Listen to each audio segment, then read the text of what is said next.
다 함께 빌립보서 4장 6절로 7절 3월의 말씀을 암송하시면서 하나님 앞에 예배자로 나아가시겠습니다. 아무것도 염려하지 말고 오직 모든 일에 기도와 간구로 너희 구할 것을 감사함으로 하나님께 아뢰라. 그리하면 모든 지각에 뛰어난 하나님의 평강이 그리스도 예수 안에서 너희 마음과 생각을 지키시리라. 아멘.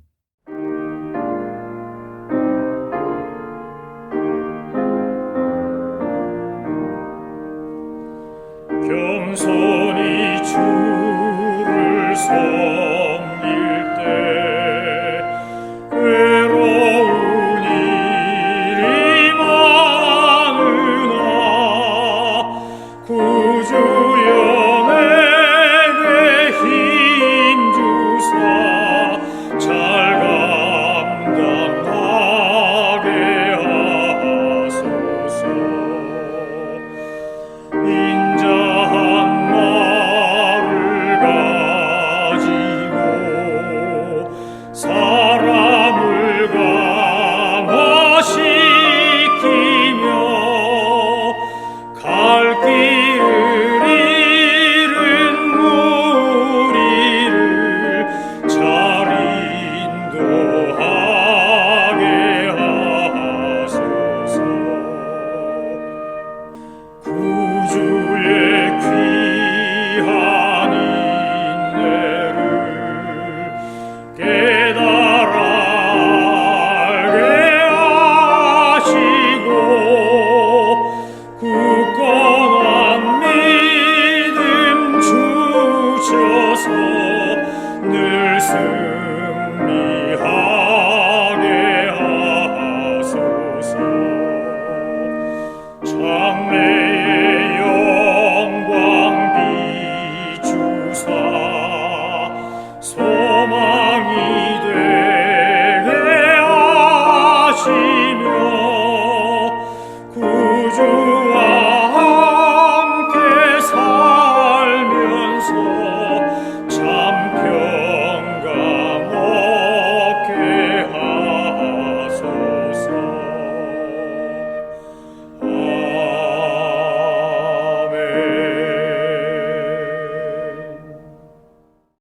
하나님께서 우리에게 주신 말씀 에스겔서 6장을 받들어 읽겠습니다. 에스겔서 6장. 여호와의 말씀이 내게 임하여 이르시되 인자야 너는 이스라엘 산을 향하여 그들에게 예언하여 이르기를 이스라엘 산들아 주 여호와의 말씀을 들으라. 주 여호와께서 산과 언덕과 시내와 골짜기를 향하여 이같이 말씀하시기를 나 곧 내가 칼이 너희에게 임하게 하여 너희 산당을 멸하리니 너희 제단들이 황폐하고 분향 제단들이 깨뜨려질 것이며 너희가 죽임을 당하여 너희 우상 앞에 엎드러지게 할 것이라.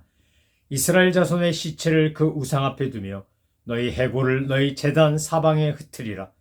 내가 너희가 거주하는 모든 성읍이 사막이 되게 하며 산당을 황폐하게 하리니 이는 너희 제단이 깨어지고 황폐하며 너희 우상들이 깨어져 없어지며 너희 분향 제단들이 찍히며 너희가 만든 것이 폐하여지며 또 너희가 죽임을 당하여 엎드려지게 하여 내가 여호와인 줄을 너희가 알게 하려 함이라. 그러나 너희가 여러 나라에 흩어질 때에 내가 너희 중에서 칼을 피하여 이방인들 중에 살아남은 자가 있게 할지라. 너희 중에서 살아남은 자가 사로잡혀 이방인들 중에 있어서 나를 기억하되 그들이 음란한 마음으로 나를 떠나고 음란한 눈으로 우상을 섬겨 나를 근심하게 한 것을 기억하고 스스로 한탄하리니 이는 그 모든 가증한 일로 악을 행하였음이라. 그때야 그들이 나를 여호와인 줄 알리라. 내가 이런 재앙을 그들에게 내리겠다 한 말이 헛되지 아니하니라. 주 여호와께서 이같이 이르시되 너는 손뼉을 치고 발을 구르며 말할지어다. 오호라 이스라엘 족속이 모든 가증한 악을 행함으로 마침내 칼과 기근과 전염병에 망하되 먼 데 있는 자는 전염병에 죽고 가까운 데 있는 자는 칼에 엎드러지고 남아있어 애워싸인 자는 기근에 죽으리라. 이같이 내 진노를 그들에게 이룬즉 그 죽임당한 시체들이 그 우상들 사이에 제단 사방에 강 높은 고개 위에 모든 산 꼭대기에 모든 푸른 나무 아래에 무성한 상수리 나무 아래 곧 그 우상에게 분향하던 곳에 있으리니 내가 여호와인 줄을 너희가 알리라. 내가 내 손을 그들의 위에 펴서 그가 사는 온 땅 곧 광야에서부터 디블라까지 황량하고 황폐하게 하리니 내가 여호와인 줄 그들이 알리라. 아멘. 에스겔이라는 선지자, 제사장 집안의 하나님의 선택한 백성을 통해서 주님께서 이제 심판을 당하는 이스라엘, 하나님께서 버려 싫어서 진노하시는 유다 족속의 멸망에 대하여 에스겔은 여러 가지 방법으로 하나님의 말씀을 전하게 됩니다. 우리가 에스겔서 3장에서 본 것처럼 에스겔은 그렇게 파수꾼으로 부르심을 받았고 보냄을 받았음에도 불구하고 가장 먼저 특이한 경험을 하는데 그것은 바로 3장 후반절에 나온 것처럼 이제 혀가 입천장에 붙게 하여 내가 말 못하는 자가 되게 하겠다고 하는 벙어리가 되는 기적, 벙어리가 되는 현상을 경험하게 된다는 겁니다. 아니, 파수꾼으로 세움을 받아서 보내심을 받아 하나님의 메시지를 전해야 되는데 왜 첫 번째 경험하는 에스겔의 경험이 벙어리일까요? 그것은 하나님의 말씀만 전하도록 하기 위해 에스겔에게 하나님이 이런 경험을 하게 하시는 겁니다. 말을 못하던 이가 벙어리가 돼서 이 혀가 입천장에 붙어가지고 말 못하던 자가 어느 날 말을 하기 시작하면 사람들은 그 말에 귀를 기울이고 아니 어떻게 저 사람 말도 못하다가 말을 하지? 이러면서 궁금해서라도 그 말에 자기들의 관심을 집중하게 되어 있다는 겁니다. 그러나 에스겔은 말은 하지 못했지만 4장과 5장에 보면 그는 행위를 통해 행동을 통해 일종의 퍼포먼스와 판토마임처럼 자기의 어떤 행동을 통해서 이스라엘 백성들에게 이 남유다 왕국에 있는 사람들에게 메시지를 전하고 있지 않았습니까? 그래서 4가지 환상, 4가지 어떤 징조를 그들에게 보여주고 이제 6장이 되니까 하나님께서 뭐라고 말씀하시는 겁니까? 이제 너는 가서 그들에게 예언하라는 겁니다. 그런데 6장 1절에 보면 제일 먼저 뭐가 임합니까? 여호와의 말씀이 내게 임하여 이르시되입니다. 하나님의 말씀이 임하여서 하나님이 말씀하시는 것을 듣고 하나님이 말씀하라고 하는 것을 말하는 겁니다. 그런데 6장 2절에 보면 이스라엘 백성에게 예언하라고 하지 않고 이스라엘 산을 향하여 그들에게 예언해라 이렇게 되어 있습니다. 왜 하나님께서는 이스라엘 백성이 아닌 이스라엘 산을 향하여 예언하라고 했을까요? 그것은 바로 그 산이 상징하는 바가 하나님의 가장 싫어하는 우상 숭배의 현장이었기 때문에 그렇습니다. 예루살렘 성전이 지어지기 전에 이른바 블레셋에게 법궤를 뺏겼다가 되찾아오고 하는 이런 과정 속에서 다윗이 다윗의 장막을 짓고 텐트를 짓고 그곳에서 하나님을 예배하며 경배하기 전까지 성물이라고 불리는 것들이 이곳저곳에 있었고 적어도 예루살렘 성전이 완공되기 전까지 산에서 예배드리는 것을 허락하셨기 때문에 처음에 산은 단순히 가나안 족속이 그것에서 우상 숭배하던 것과 달리 하나님을 예배하는 목적으로도 쓰여졌었습니다. 그러나 예루살렘 성전이 지어지고 나서 이제 하나님의 지성소, 성소 이렇게 다 정해지고 유대인의 뜰, 제사장의 뜰, 이방인의 뜰 이런 것들까지 다 정해지고 제사법에 의해서 제사를 드리는데도 불구하고 백성들의 마음과 생각은 자꾸 옛날 가나안 족속들이 섬기던 우상에게로 당신이 자기들에게 유익한 바알과 아세라처럼 풍요의 신에게 그리고 자기들이 생각하는 신령한 어떤 능력 있는 존재라고 믿는 것들에게 절하고 우상 숭배하고 했다는 겁니다. 여러분 한국인들에게도 샤머니즘적인 전통이 얼마나 많은지 모릅니다. 우리에게도 정말 샤머니즘적인 전통이 많기 때문에 이것이 풍수지리와도 연결되고 여러 가지 연결이 돼가지고 묘를 잘 쓰면 조상의 음덕을 본다는 등 여러 가지 이야기를 하지 않습니까?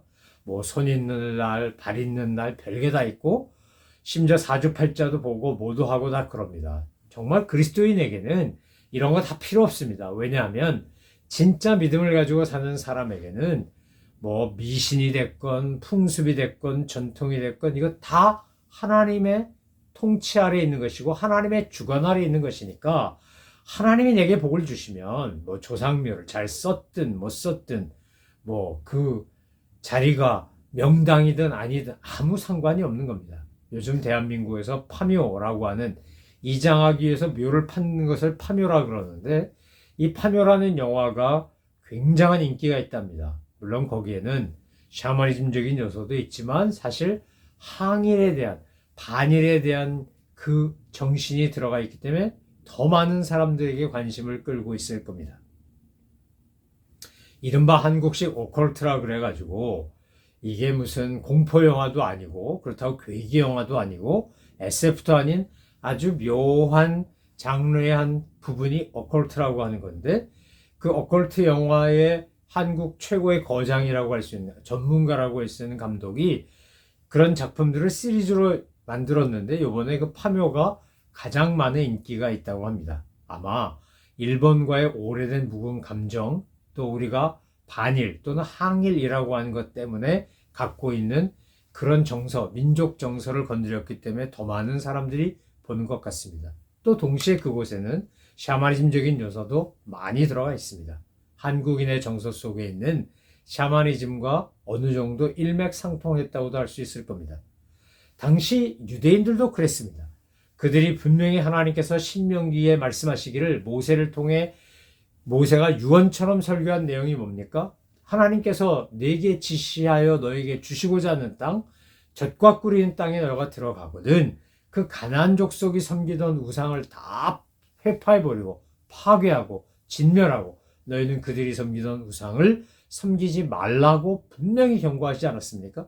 그것을 섬기면 망할 것이다. 너희는 진노를 당할 것이라고 주님은 그렇게 경고하셨음에도 불구하고 세월이 지나면서 결국 이 산당을 중심으로 한 우상 숭배가 이스라엘도 남유다도 북이스라엘 남유다 할 것이 다 멸망의 길로 가도록 만든 것이 아니겠습니까? 그래서 지금 에스겔에게 이제 이스라엘의 산을 향하여 예언하라고 하는 겁니다. 이것은 우상에게 예언하는 것이고 우상 숭배하는 이스라엘 백성에게 예언하는 것입니다.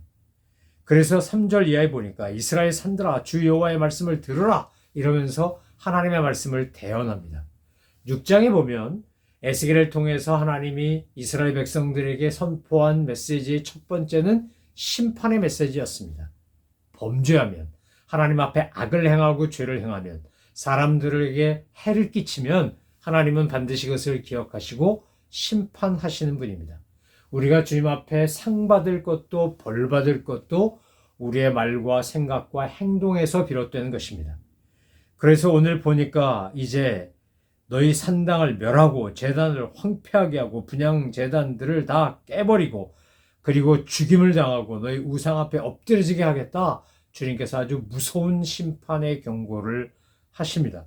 이스라엘 백성들은 정말 그렇게 오늘 6장에 나온 것처럼 살육도 당하고 기근에도 시달리고 얼마나 많은 어려움을 겪게 됩니까? 그 모든 원인엔 뭐가 있다는 겁니까? 그 뿌리에는 이 심판을 받을 수밖에 없는 뿌리에는 이스라엘 백성들이 하나님의 말씀, 하나님의 규례와 법도와 명령을 어겼기 때문이라는 겁니다. 출애굽하여 가나안에 들어갈 때 그들이 잘나서 그들이 똑똑하고 유능해서 가나안 땅을 정복한 것이 아니라 하나님의 은혜로 말미암아 가나안 땅을 차지했음에도 불구하고 그리고 가나안 땅을 정복하기 이전에 모세가 그렇게 신명기에서 피를 토하듯이 유언과 같은 설교를 하며 부탁을 했음에도 불구하고 결국 이스라엘 출애굽 2세도 출애굽 1세대처럼 그렇게 자기들의 욕망과 인간의 마음에 노예가 되어 그렇게 제 멋대로 살다가 북이스라엘은 아시리아의 남유다는 바벨론의 멸망을 당하고 맙니다. 지금 에스겔은 그 멸망에 대한 심판에 대해 예고하고 있는 겁니다. 제가 성경을 읽으면서 이런 생각이 듭니다. 에스겔은 얼마나 힘들었을까? 예레미야는 얼마나 힘들었을까? 그들이 전달해야 되는 메시지 자체가 축복의 메시지가 아니라 심판의 메시지니까 얼마나 괴롭고 아팠을까요? 그러나 그들의 개인적이고 인간적인 감정을 넘어서서 그들에게 맡겨진 사명 때문에 그들은 신실하게, 예레미야도 그랬고 에스겔도 그렇고 하나님의 이 준엄한 심판의 메시지를 가감없이 전하는 겁니다. 하나님의 말씀을 가감없이 전하도록 하기 위하여 에스겔이 먼저 경험한 것이 혀가 입천장에 붙는 벙어리가 되는 그런 역사 아니었습니까? 그런 기적을 먼저 경험하고 이제 입을 열어 선포하는 겁니다. 그런데 6장을 읽어보면 심판의 메시지만 있는 게 아니라 여기에는 회복의 메시지도 있습니다. 9절 말씀에 보니까 이제 8절부터 보면 이렇게 되어 있습니다. 그러나 너희가 여러 나라에 흩어질 때에 내가 너희 중에서 칼을 피하여 이방인들 중에 살아남은 자가 있게 할지라. 9절에도 보면 너희 중에서 살아남은 자가 사로잡혀 이방인들 중에 있어서 나를 기억하되 이렇게 되어 있습니다. 그러니까 다 심판하고 다 멸망하는 게 아니라 하나님께서 살아남은 자를 남겨놓으신다는 겁니다. 이른바 남은 자가 있다는 겁니다. 그들은 왜 남은 자가 되었습니까? 그들이 하나님을 기억하고 음란한 마음으로 나를 떠나고 음란한 눈으로 우상을 섬겨서 하나님을 근심하게 한 것을 기억하고 스스로 한탄하면서 자기들이 행했던 가증한 악을 깨닫고 회개하도록 하여 새롭게 시작되는 하나님의 구원 섭리의 뿌리로 그루터기로 남은 자를 남겨주신다는 겁니다. 노아 홍수 심판 때도 노아와 그 가족을 남겨놓으신 것처럼 하나님은 지금 남은 자를 통하여 새로운 역사를 만드시는 겁니다. 사랑하는 성도 여러분, 우리는 정말 악을 행하고 죄를 범하다가 하나님으로부터 심판받지 말아야 합니다. 그리고 세상이 그렇게 돌아간다 할지라도 우리가 남은 자가 돼서 새로운 역사를 만드는 주님의 도구 노릇을 해야 합니다. 만약에 하나님이 심판의 무서운 준열한 진노 가운데서 우리를 건지시고 우리를 남겨놓으셨다면 우리는 뭐하라고 남겨놓으신 거냐? 하나님께서 하나님이 행하셨던 놀라운 것을 기억하고 자기들의 죄를 자복하고 그리고 새로운 역사를 이루도록 그렇게 선택된 거라고 보셔야 합니다. 내가 잘나서 내가 의로워서 구원받은 게 아니라는 겁니다.